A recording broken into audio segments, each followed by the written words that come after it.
Shalom, saudara-saudara yang dikasihi Tuhan Yesus Kristus. Salam sejahtera buat saudara semua dimanapun saudara berada. Damai dan sukacita oleh Roh Kudus melimpah senantiasa dalam hati dan kehidupan saudara semua.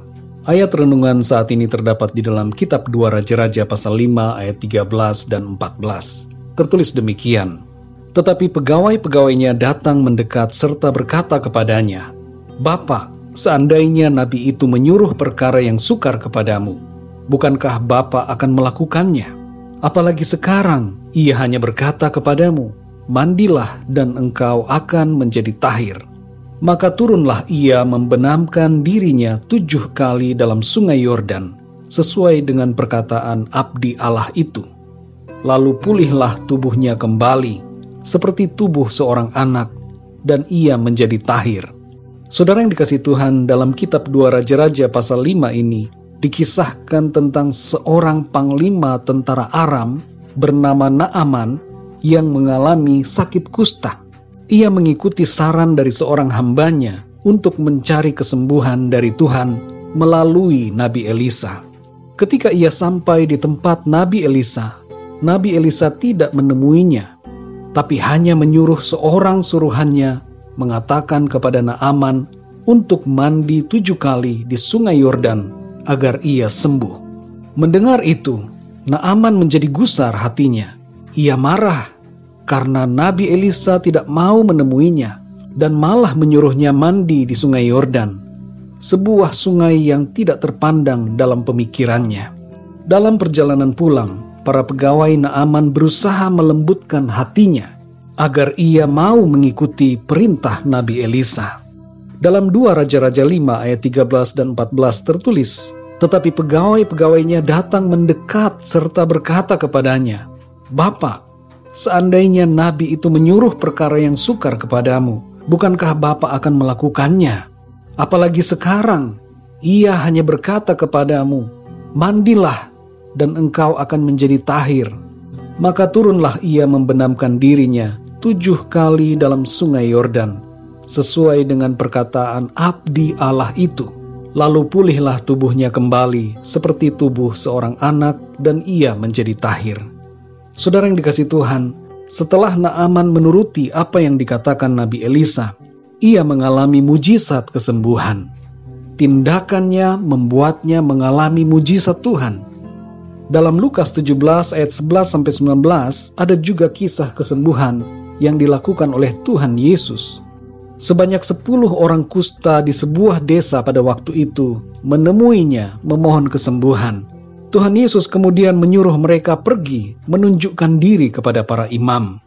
Kalau kita memahami konteks kisah ini, saudara, maka kita akan tahu bahwa perintah Tuhan Yesus itu bagaikan suatu tantangan atau sebaliknya seperti olok-olok bagi mereka. Bagaimana mungkin dalam keadaan masih sakit kusta, mereka harus menghadap para imam? Tapi mereka semua, ke-10 orang kusta itu, taat kepada perintah Tuhan Yesus. Mereka pergi, dan dalam perjalanan mereka menjadi sembuh dari penyakit kusta. Kita dapat mengetahui hal ini dari Lukas 17 ayat 14 bagian B. Di situ tertulis, dan sementara mereka di tengah jalan, mereka menjadi tahir. Saudara yang dikasihi Tuhan, Tuhan Yesus tidak langsung menyembuhkan 10 orang kusta itu. Tapi Tuhan menyuruh mereka untuk melakukan suatu tindakan, yaitu pergi kepada para imam. Dan tindakan 10 orang kusta ini membuat mereka mengalami mujizat kesembuhan. Kalau seandainya mereka tidak mau menuruti perintah Tuhan Yesus, maka mereka tidak akan mengalami kesembuhan dari penyakit kusta mereka. Berulang kali Alkitab mengajar kita, saudara, bahwa tindakan kita mengundang mujizat Tuhan. Ketika Tuhan menyuruh kita untuk bertindak, maka kita harus taat dan melakukannya, karena mujizat terjadi ketika kita bertindak. Saudara yang dikasihi Tuhan, bagaimana keadaan saudara saat ini? Apa yang menjadi persoalan hidup saudara? Apakah sakit penyakit saudara? Masalah-masalah dalam kehidupan? Kelemahan saudara?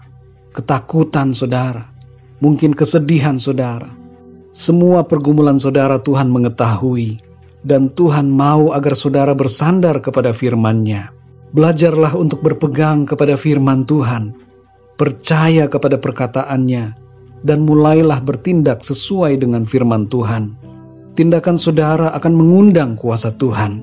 Berdoalah dan minta hikmat Tuhan untuk mengerti apa yang menjadi kehendak Tuhan, dan bertindaklah saudara. Tuhan itu hidup dan berkuasa, dan sanggup menolong kita.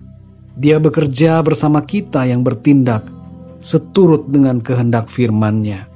Saudara yang dikasihi Tuhan, mari kita perhatikan, kalau firman Tuhan menyuruh kita bertindak, jangan kita berdiam.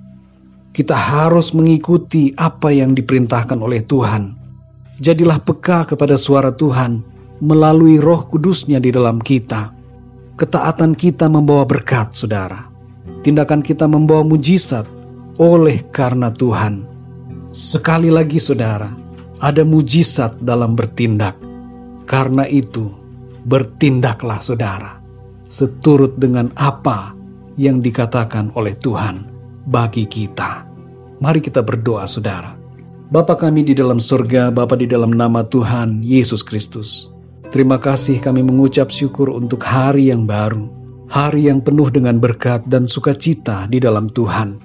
Kami bersyukur juga ya Tuhan untuk kebenaran firman-Mu yang sudah kami dengarkan saat ini, yang mengajarkan kami untuk bertindak seturut dengan apa yang Engkau perintahkan.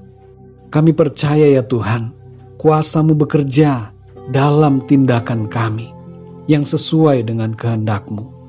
Tolonglah kami ya Tuhan, supaya dalam kehidupan kami ini, dalam persoalan-persoalan yang kami hadapi, dalam situasi sulit, dalam keadaan sakit penyakit, apapun persoalan dan pergumulan kami mau belajar untuk bertindak seturut dengan kehendak firman-Mu, melangkah dalam iman kepada Tuhan, bersandar kepada firman Tuhan dan percaya sungguh-sungguh bahwa Tuhan sanggup melakukan segala perkara.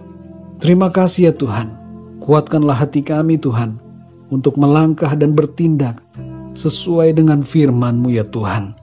Pimpinlah hidup kami di sepanjang hari ini, sertailah setiap langkah kami, supaya apa yang kami kerjakan di hari ini senantiasa menyenangkan hati Tuhan, dan kami mengalami sukacita, kemenangan dan mujizat di dalam Tuhan.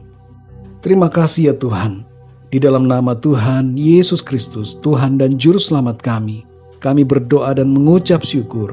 Haleluya, amin. Puji Tuhan, saudara yang dikasihi Tuhan, saya percaya firman Tuhan menjadi berkat dan kekuatan buat saudara semua. Dan Roh Kudus akan menolong saudara untuk lebih lagi memahami kebenaran firman Tuhan. Tuhan Yesus memberkati saudara semua. Sampai jumpa dalam renungan yang berikutnya. Haleluya.